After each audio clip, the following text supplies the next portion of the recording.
ప్రపంచవ్యాప్తంగా ఈజిప్ట్ లో ఉన్న పిరమిడ్స్ చాలా ఫేమస్. ఎందుకు? పిరమిడ్ కాస్మిక్ ఎనర్జీని అబ్జర్వ్ చేసుకుంది, ప్లస్ పక్కన ఉన్న వాళ్ళకు కూడా అది ట్రాన్స్ఫర్ చేసి ఇవ్వగలుగుతుంది. అందుకనే పిరమిడ్ లోపల పెట్టిన వస్తువులు తొందరగా ఖరాబ్ అవ్వవు అండ్ ఎన్నో వేల సంవత్సరాల తర్వాత కూడా వాటిలో జీవం అలాగే ఉంటుంది.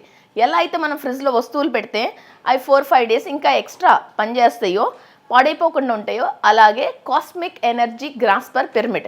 సో మనకి ఎక్కడైనా సరే ఎనర్జీ లోలో ఉంటే ఎనర్జీ ఇంకా హైగా తీసుకోవాలి, ఈ వర్క్ మనం చేయడానికి మనకి ఎనర్జీ సరిపోకపోతే మనం పిరమిడ్స్ని వాడుకోవచ్చు. సో ఫ్రెండ్స్ పిరమిడ్స్ని మనం క్రిస్టల్తో తయారు చేసుకుని వాడుకుంటే క్రిస్టల్ యొక్క ఎనర్జీ ప్లస్ పిరమిడ్ యొక్క ఎనర్జీ కూడా మనకి యూజ్ అవుతుంది. అండ్ సైజుని బట్టి మనకి 1 మీటర్, 5 మీటర్స్, 15 మీటర్స్ వరకు కూడా ఈ ఎనర్జీ అన్ని వైపులా వ్యాప్తి చెందడం జరుగుతుంది.